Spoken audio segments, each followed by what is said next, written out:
Buongiorno a tutti, da Ogni Bene Michele, da Favata Salvatore. Siamo oggi qui alla 10ª puntata.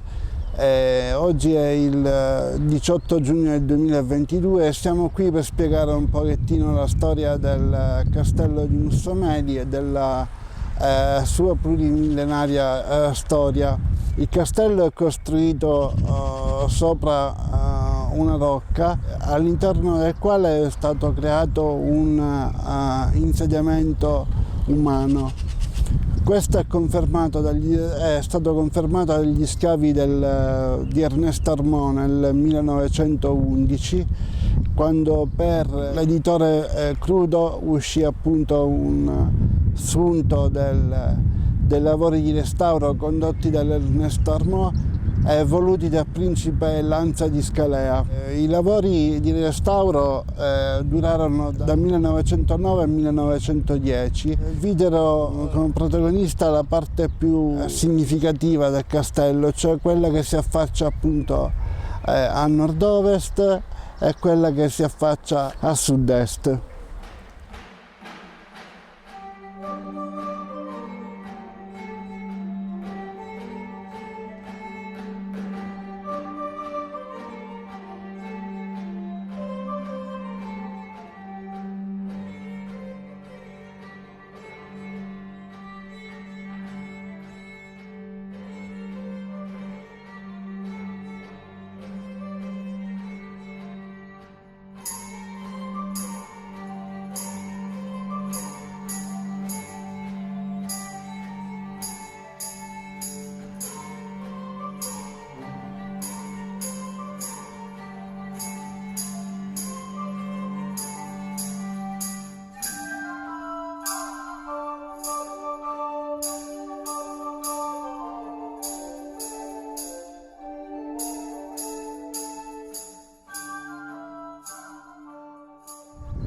Eccoci nella parte sud della rocca del castello, una rocca che è uno istorite calcareo dolomitico che è venuto su grazie all'erosione delle acque e ai movimenti tellurici che lo hanno caratterizzato fino a darle la forma attuale.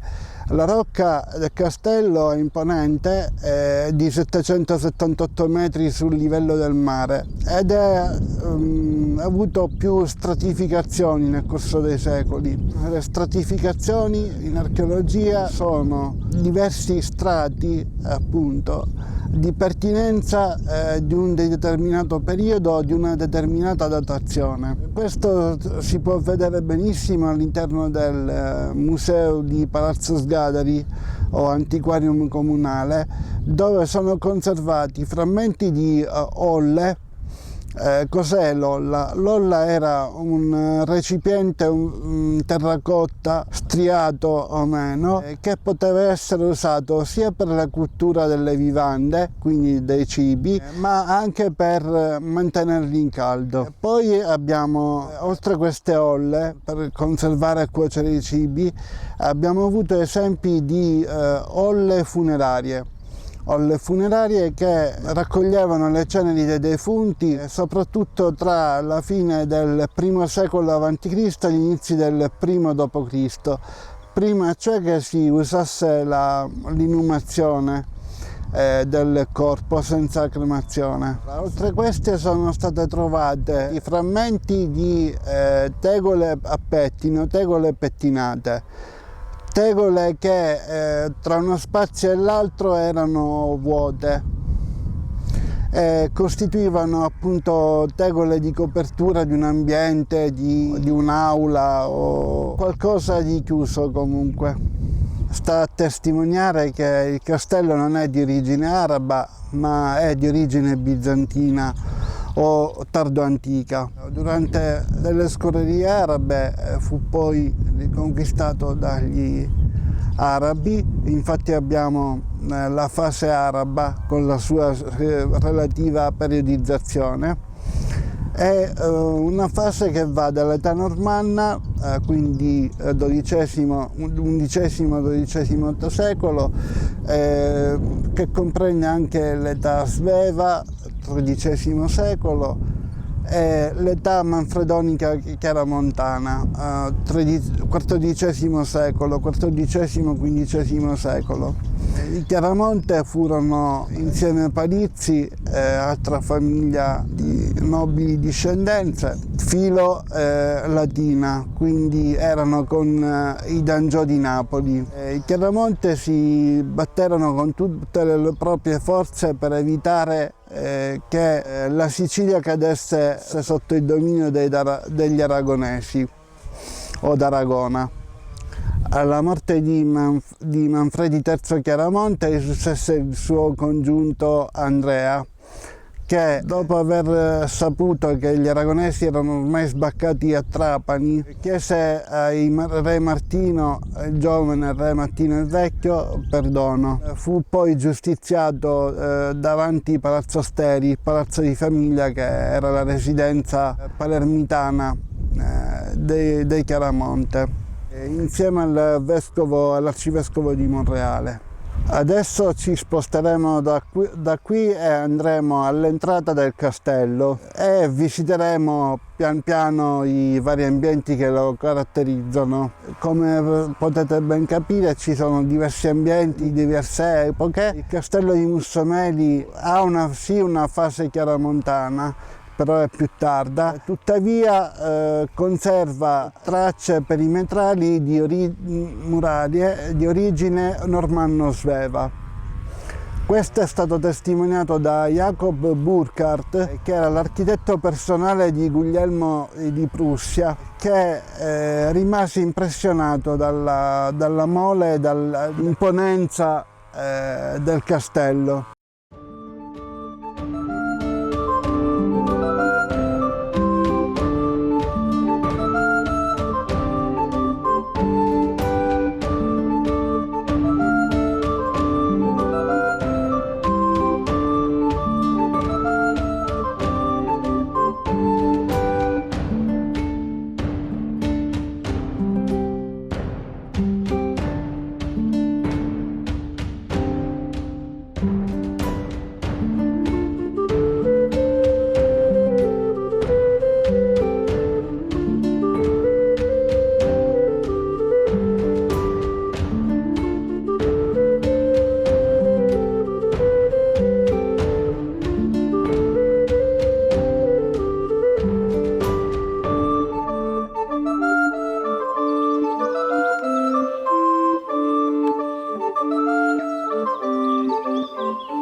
Rieccoci, adesso saliremo su per le rampe che conducono all'interno del castello, ne spiegheremo la storia e qualcosa sui vari passaggi di signoria.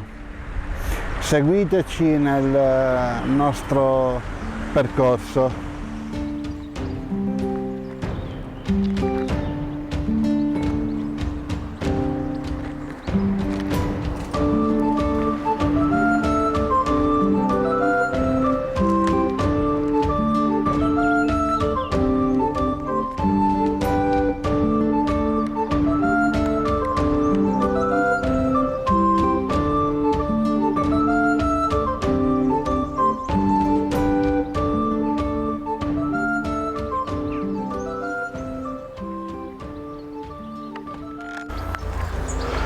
Il sito del castello è stato frequentato nel corso dei secoli e lo testimonia questa tomba grotticella che vedete davanti a noi.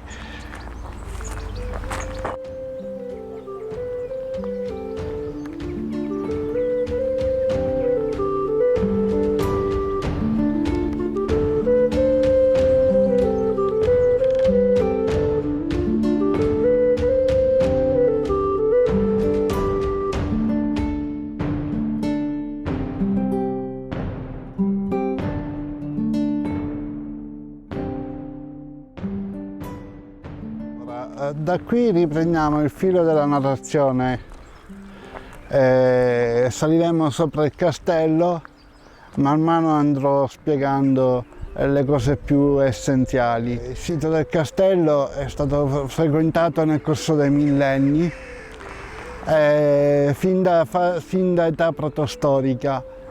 A testimonianza di questo abbiamo una tomba grotticella che si trova di fronte a me alle spalle di Salvatore Favata, che mi sta riprendendo in questo momento. Allora, questa è la tomba grotticella di cui parlavo poco fa, testimone la millenaria frequenza del sito come insediamento sicano. La matrice e l'origine di questa grotta artificiale ricavata nella roccia è di origine sicana. Altre tombe simili a Grotticella sono state ritrovate nella necropoli del sito di Polizzello. La caratteristica di queste tombe a Grotticella o grotte, vi veniva prima posto il defunto in posizione fetale, poi veniva chiusa con l'altra forma di parete che era stata in precedenza asportata e veniva sigillata in questo modo. Perché venivano sepolti in posizione fetale? Perché così come si nasceva da grembo materno in posizione fetale, allo stesso modo in posizione fetale il defunto tornava alla terra.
Ci troviamo all'interno del primo cortile, che è quello delle scuderie.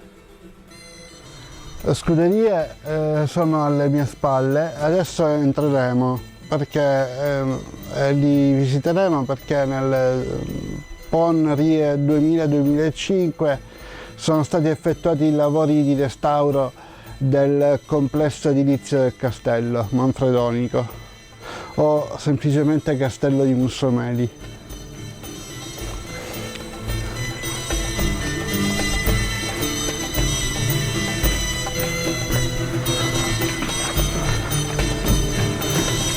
Qui ci troviamo all'interno delle scuderie.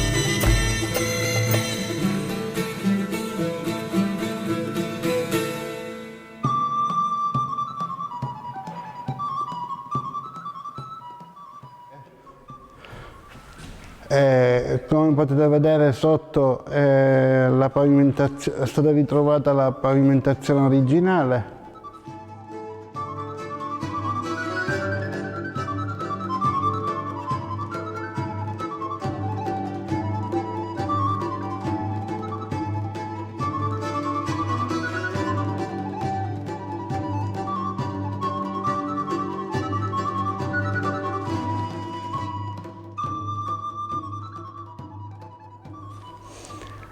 Infatti è stata fatta una copertura sopra per non guastarla, o perlomeno per evitare di rompersi qualche piede o qualche gamba. Questi armadietti servivano per riporre i finimenti delle cavalcature, quindi dei cavalli.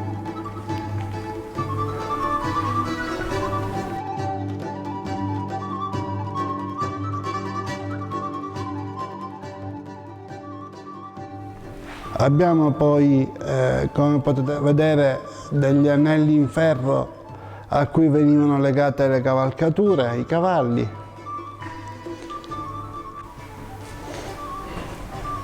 Questa è la scuderia. Sopra ci sono gli infissi per il tavolato in legno che conteneva pagliaio e fienile per dare nutrimento ai cavalli.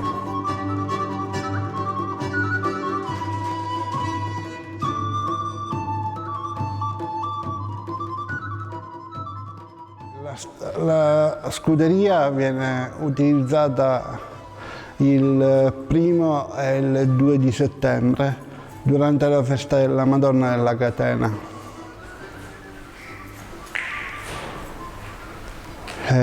Che poi precede quella più grande e maestosa, che è quella dell'8 settembre, la Natività di Maria, quindi patrona di Mussomeli. Qui c'è un altro ingresso con dei gradini. Abbiamo già parlato dei Chiaramonte e dei Re Martini, che sbarcano con gli aragonesi a Trapani nel 1392. Nel 1392 Andrea Chiaramonte, riuniti gli altri vicari del Regno di Sicilia, decide di opporsi all'arrivo degli aragonesi.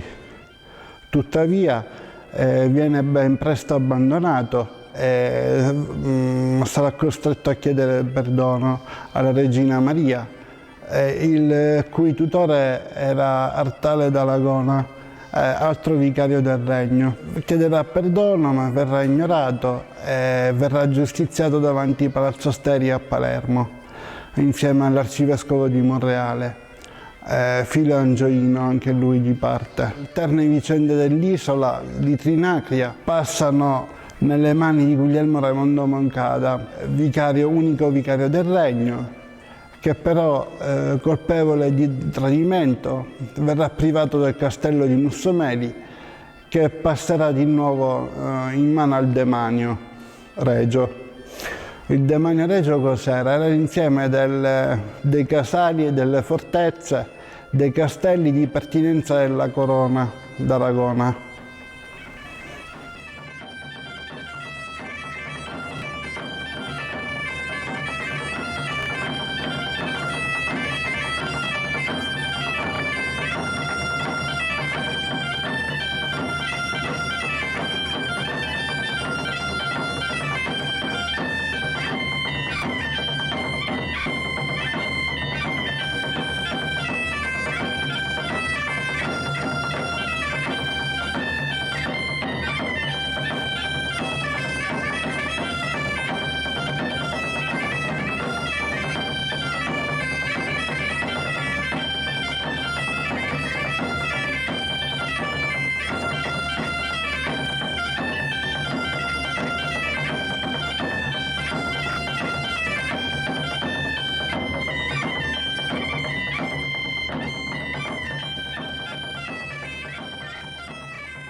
Ecco, stiamo salendo la seconda rampa di gradini per accedere e immettersi all'interno del secondo cortile, la corte nobile, diciamo, del castello di Mussomeli.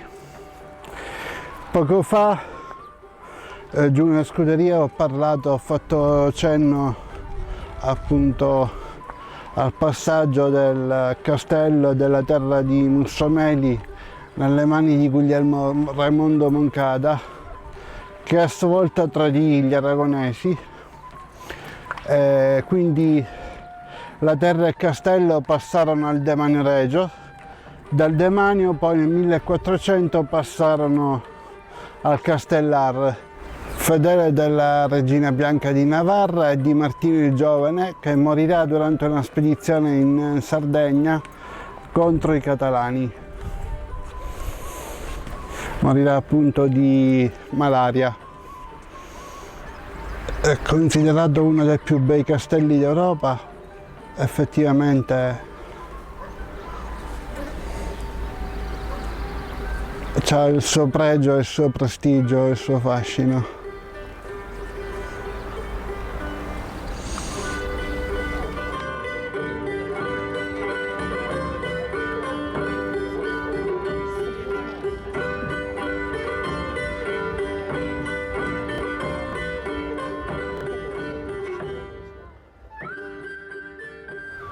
Al centro della porta superiore possiamo vedere uno stemma scolpito, distrutto dalle intemperie, mentre sulla destra e sulla sinistra si riconosce lo stemma dei Castellar, quindi 1400 circa. Sotto dovrebbe esserci il legiglio dei Prades, di Jaime de Prades, altro signore della terra e del castello di Mussomeli. Proseguiamo con l'illustrazione della corte nobile.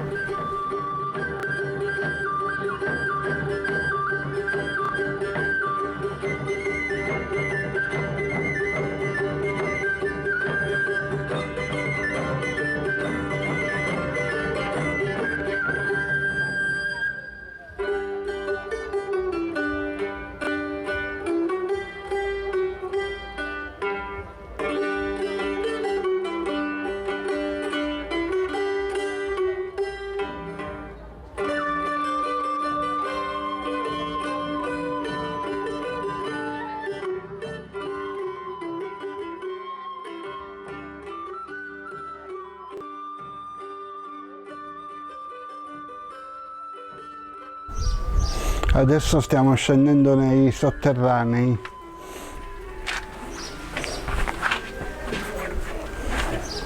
Sotterranei che erano adibiti a prigione e al luogo di esecuzione.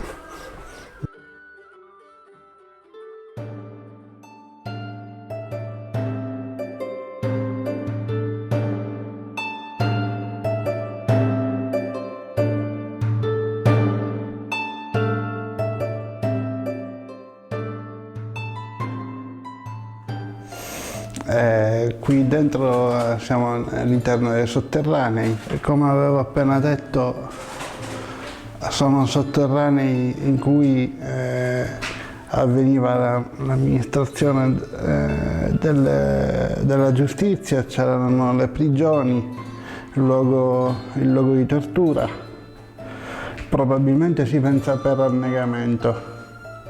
Lo facevano cadere da una botola e moriva per annegamento. Siamo all'interno dei sotterranei, qui c'erano le prigioni, veniva amministrata la giustizia. I malcapitati prigionieri che tentavano la fuga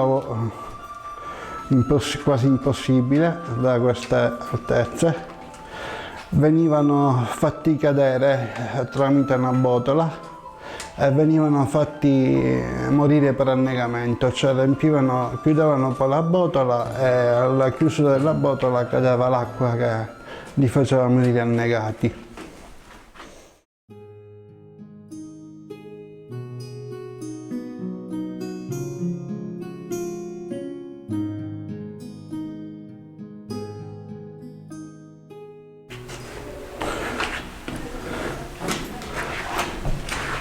Adesso entriamo in questo piccolo vano e allora questa è una presa d'aria, questo incoccio probabilmente consentiva il passaggio di una conduttura dell'acqua e qui un serbatoio d'acqua, molto probabilmente, perché altrimenti non si spiega l'esistenza della tubatura.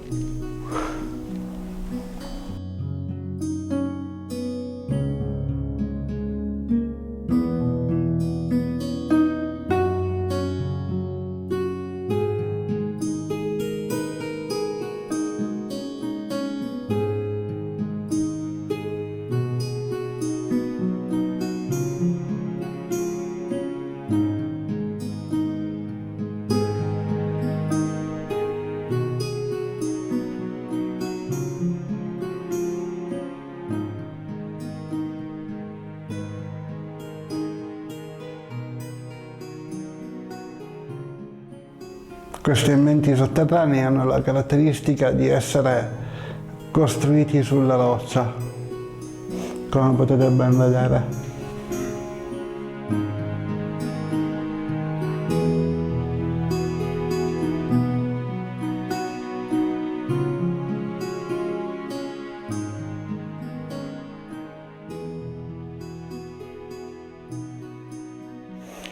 Allora, queste alla mia destra erano le prigioni.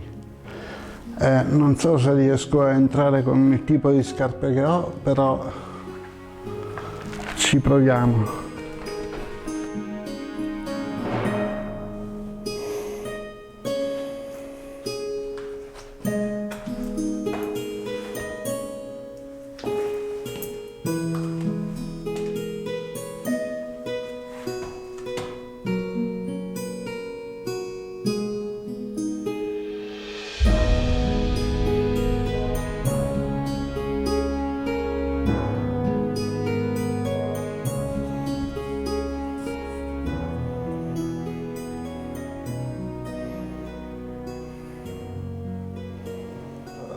Salvatore Favata è entrato all'interno delle prigioni dove venivano carcerati le persone indesiderabili al signore locale, che di volta in volta cambiava, come abbiamo appena spiegato.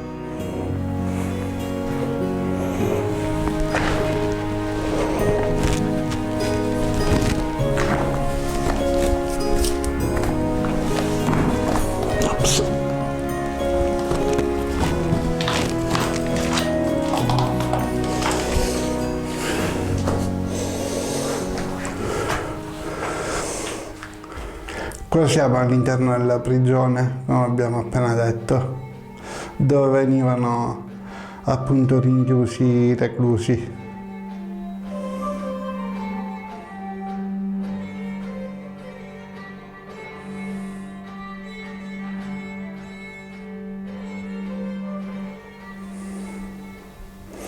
Qui venivano rinchiusi i responsabili di fellonia, cioè alto tradimento, tentativi di rapine, di saccheggi e omicidi, prima che tutto ciò si trasferisse in paese, diciamo.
Rieccoci qui, siamo all'interno sempre dei sotterranei, all'interno di una galleria convolta con archi a sesto acuto.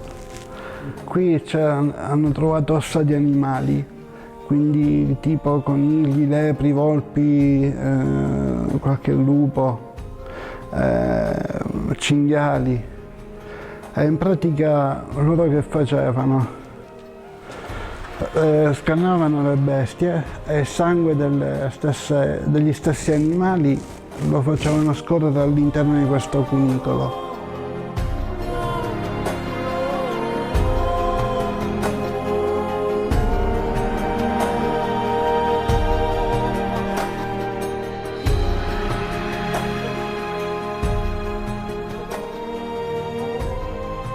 Che poi usciva fuori da qui, mi sembra, se non vado errato,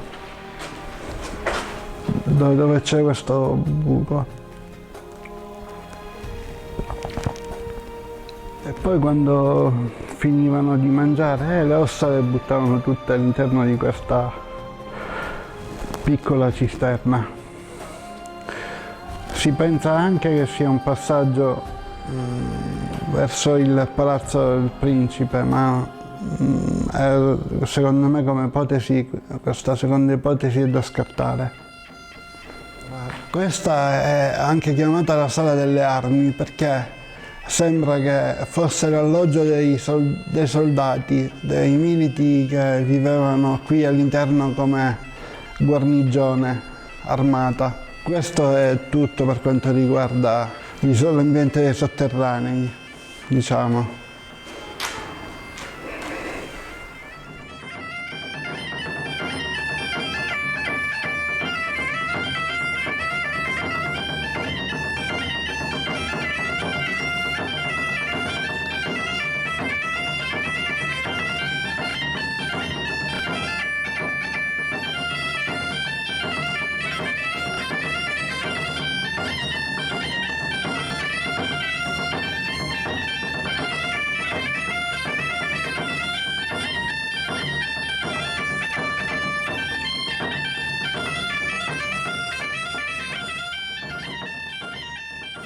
Adesso stiamo per uscire dai sotterranei e visiteremo la parte superiore del castello, del piano nobile.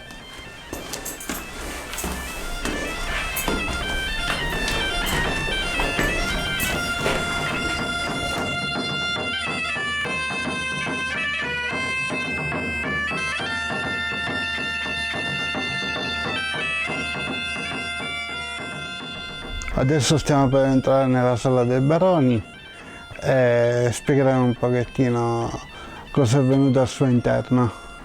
Seguiteci.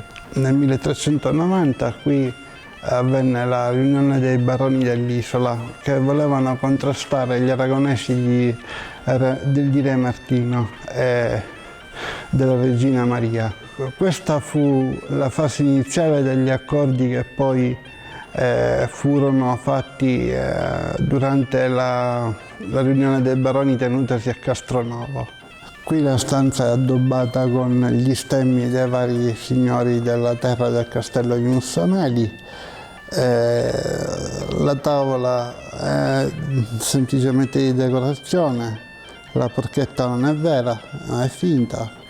Se Salvatore inquadra un attimo il tavolo.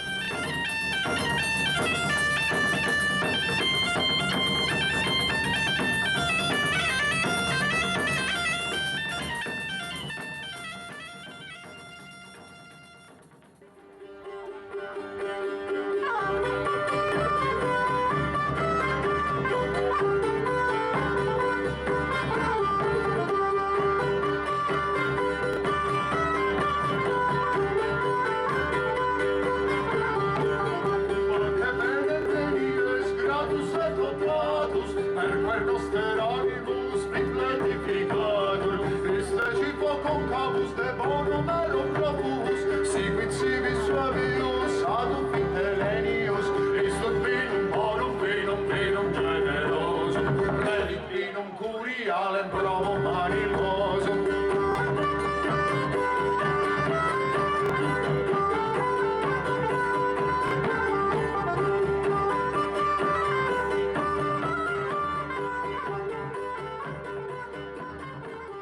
Allora, eccoci qui alla mia destra, accanto a me potete notare la stanza delle tre donne, tre bellissime ragazze che il signore della terra di Mussomeli, siccome ne era molto geloso, le chiuse le murò vive in questo stanzino, provvedendogli acqua e cibo.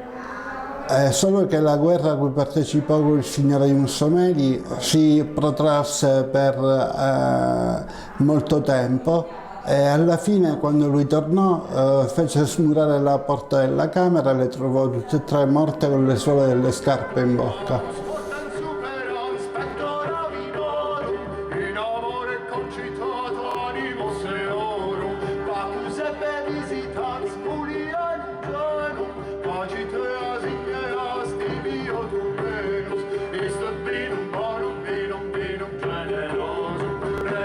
Un curiale, bravo manicoso.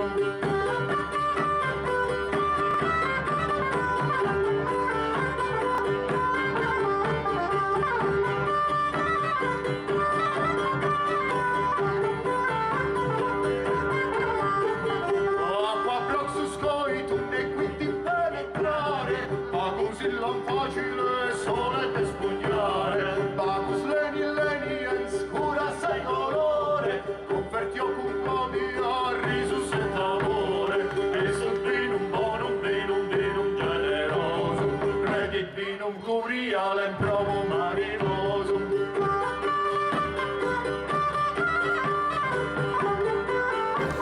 Allora, questa è la sala del camino, come vedete qui alla mia destra c'è il camino e la stanza ha la particolarità di avere la volta a crociera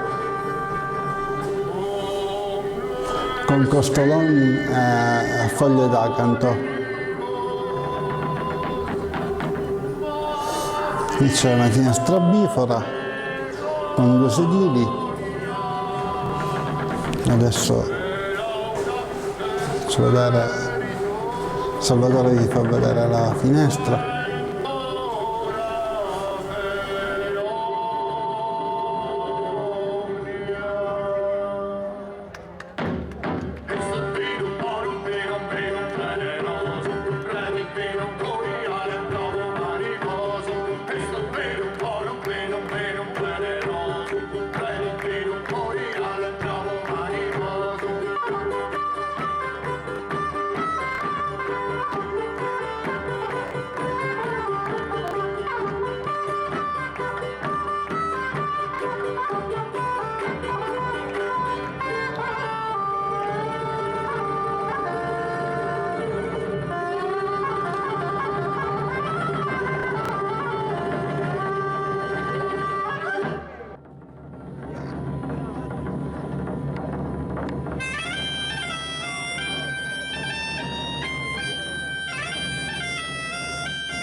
Questo era un salottino, una stanza di servizio. Allora, questa alla mia sinistra era un cucinino e poi anche qui potete notare la volta a crociera con foglie d'acanto.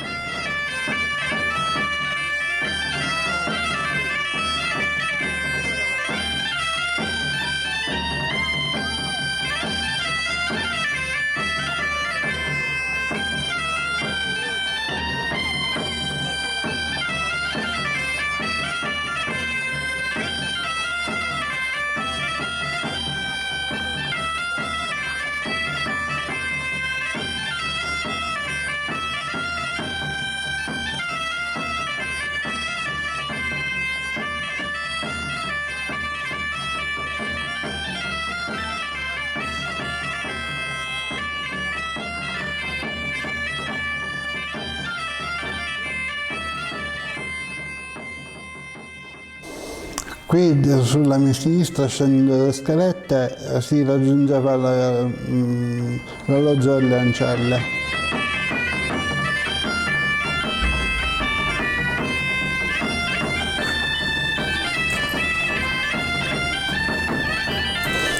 Attenzione, Salvatore.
Questa è invece la stanza da letto dei Castellani, ha la meravigliosa caratteristica di avere una doppia volta a crociera con costoloni in acanto, come potete benissimo vedere. C'è una meravigliosa finestra bifora realizzata in pietra di Melilli durante i primi restauri del Novecento, che dona luce all'interno della stanza. Ci sono anche 2 sedili in pietra.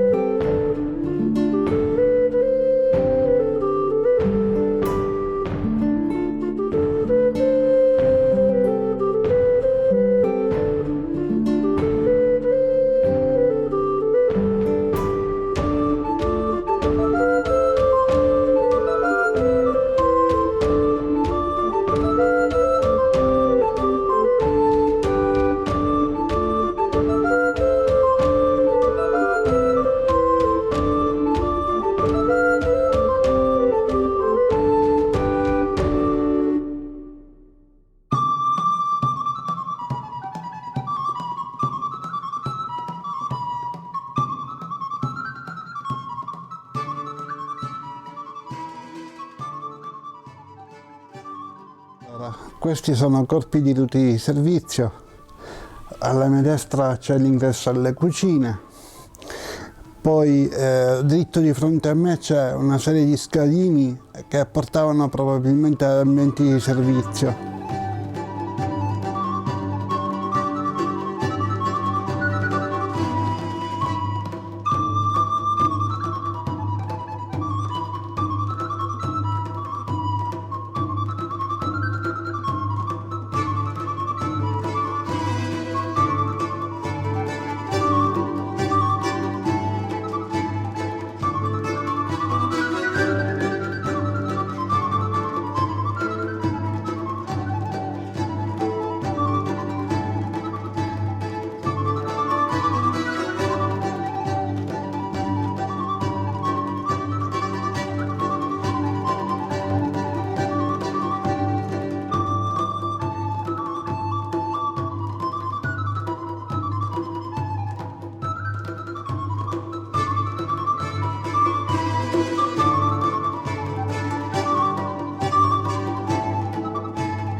Questi sono ambienti di servizio, in parte diruti come potete vedere. Qui c'è una serie di scalini, di gradini, che portavano appunto molto probabilmente ad alloggi della servitù o alloggi di servizio chiamati. Solo che ormai è in parte diruta come potete vedere.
Allora, qui siamo all'interno della cappella che si trova al di fuori del piano nobile.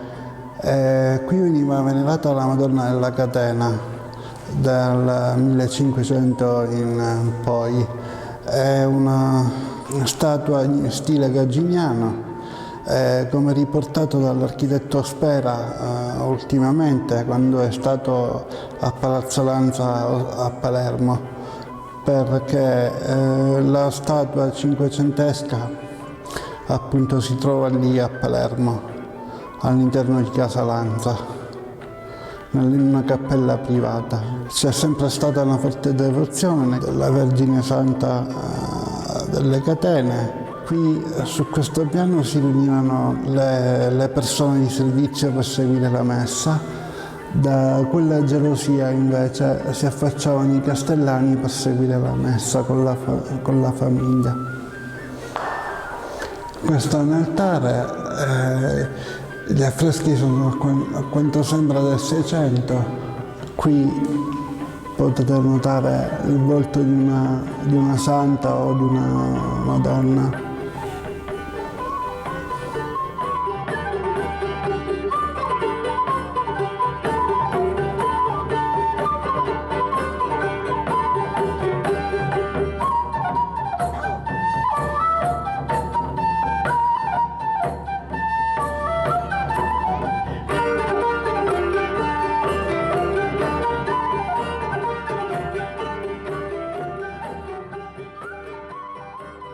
Amiche e amici, è stata la 10ª puntata del 18 giugno 2022. Da Salvatore Favata, mi accompagna come sempre con la sua videocamera, e da Michele Ognibene è tutto. Vi ringraziamo per averci seguito e alla prossima.